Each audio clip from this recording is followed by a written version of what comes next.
নমস্কার বন্ধুরা, আজ আমরা জানব কয়েকটি বিপরীত শব্দ সম্পর্কে। চলুন দেখে নেওয়া যাক।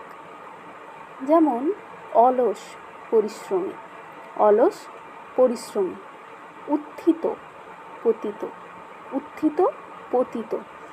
কুখ্যাত সুখ্যাত, কুখ্যাত সুখ্যাত। কৃষ্ণ শুভ্র, কৃষ্ণ শুভ্র।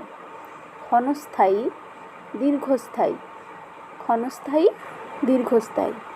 গলগ্রহ প্রতিপাল্য, গলগ্রহ প্রতিপাল্য।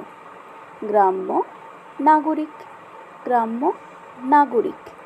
গৃহী সন্ন্যাসী, গৃহী সন্ন্যাসী। ঘাতক পালক, ঘাতক পালক। চঞ্চল স্থির, চঞ্চল স্থির। কুটিল সরল, কুটিল সরল। ধন্যবাদ সকলকে।